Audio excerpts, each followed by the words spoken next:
ಕಳೆದ ಅನೇಕ ವರ್ಷಗಳಿಂದ ಜಮೀನಿಗಾಗಿ ರೈತ ಬೆಟ್ಟಸ್ವಾಮಿ ಕುಟುಂಬ ಹೋರಾಟ ಮಾಡಿದ್ದು ಬೇರೆಯವರ ಹೆಸರಿಗೆ ನೋಂದಣಿಯಾಗಿತ್ತು. ಹೀಗೆ ಆಗಿದ್ದ ನೋಂದಣಿಯನ್ನು ಅಸಿಂಧುಗೊಳಿಸುವ ಮೂಲಕ ವಾರಸುದಾರರಿಗೆ ಜಮೀನು ಮಂಜೂರು ಮಾಡುವಂತೆ ಜಿಲ್ಲಾಧಿಕಾರಿಗಳು ಆದೇಶ ಹೊರಡಿಸಿದರು. ಜಿಲ್ಲಾಧಿಕಾರಿಗಳ ಆದೇಶದಂತೆ ಅಧಿಕಾರಿಗಳ ಸಮ್ಮುಖದಲ್ಲಿ ಜಮೀನು ಅಳತೆ ಮಾಡಿ ಬೆಟ್ಟಸ್ವಾಮಿ ಅವರಿಗೆ ನೀಡಲಾಯಿತು.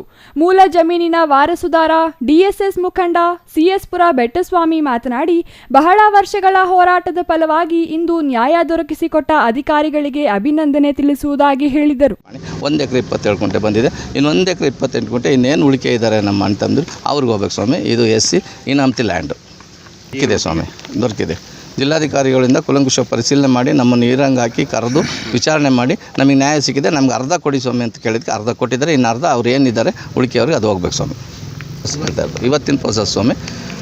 ಏನು ಇವತ್ತು 1 ಎಕರೆ 27 ಗುಂಟೆ ಏನು ನಮಗೆ ಬಂದಿದೆ ಅಷ್ಟಂತ ತಾವು ಬಿಡಿಸ್ಕೊಡ್ಬೇಕು.